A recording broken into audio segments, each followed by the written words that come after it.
belum tidur, mimpikan diriku, mimpikan yang indah. Di suatu hari yang cerah, seekor sapi sedang berjalan-jalan sambil menikmati udara pagi di tengah hutan. Beberapa saat berjalan, sapi mendengar suara seseorang tengah meminta pertolongan. "Tolong, tolong, tolong!" Suara siapa itu ya? ujar sapi penasaran. Sapi pun mencari dari mana sumber suara itu berasal. Setelah lama mencari, akhirnya sapi menemukan ada seekor buaya yang sedang terjepit bebatuan. Sapi pun memberanikan diri untuk bertanya kepada sang buaya. Wah, kamu kenapa Pak Buaya?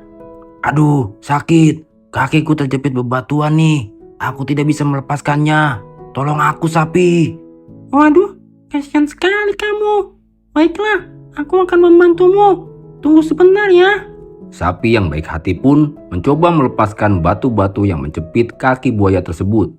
Setelah beberapa saat, akhirnya buaya pun terbebas dan berterima kasih kepada sapi. "Terima kasih sapi, kamu sudah menolongku. Sama-sama Pak Buaya. Tapi bolehkah aku meminta pertolonganmu sekali lagi? Saat ini kakiku sedang sakit dan aku tidak bisa berjalan untuk kembali ke sungai. Bolehkah aku menumpang di punggungmu?" Oh, iya boleh Pak. Biar aku antarkan Pak Buaya ke sungai. Dengan baiknya, sapi pun menggendong buaya menuju ke sungai. Namun, saat telah sampai di sungai, sang buaya tidak mau turun. Ia malah berniat untuk memangsa sapi dan akan menjadikannya makan siang hari itu. "Aku lihat-lihat punggungmu ini enak juga ya. Pasti akan sangat nikmat jika aku jadikan kamu menu makan siangku." Sapi yang mendengarnya pun menjadi ketakutan. Ia tidak menyangka setelah kebaikannya yang telah menolong buaya dari jepitan batu, ternyata dibalas dengan niat buruk buaya yang ingin menyantapnya. Tolong aku, jangan makan aku. Tangis sapi memohon kepada buaya. Di sisi lain, si kancil yang mendengar tangisan sapi pun mencoba mendekati mereka. "Hei kalian, apa yang sedang terjadi? Loh, kenapa kamu menangis sapi? Lalu, kenapa ada buaya di punggungmu?"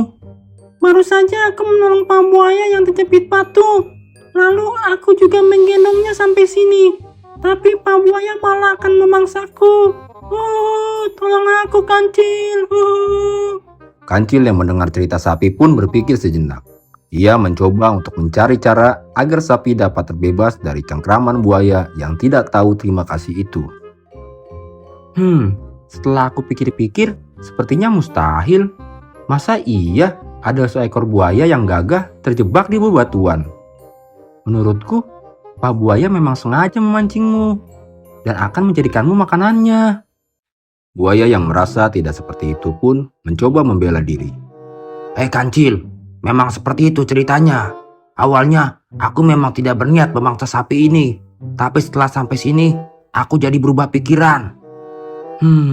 Aku masih ragu. Coba kalian praktikkan apa yang sebenarnya terjadi. "Baiklah, aku akan membuktikan ucapanku. Silahkan," ujar kancil tersenyum penuh arti. Mereka kembali ke tempat di mana kejadian ini bermula. Setelah sampai, buaya segera turun dari punggung sapi dan kembali memasukkan kakinya di antara bebatuan yang semula menjepitnya.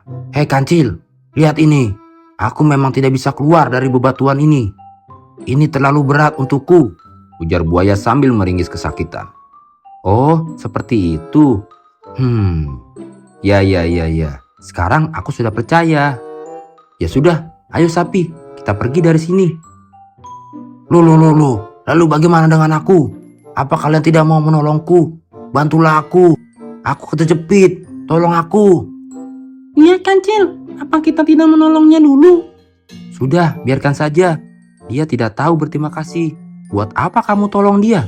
Jika pertolonganmu akan dibalas kejahatan.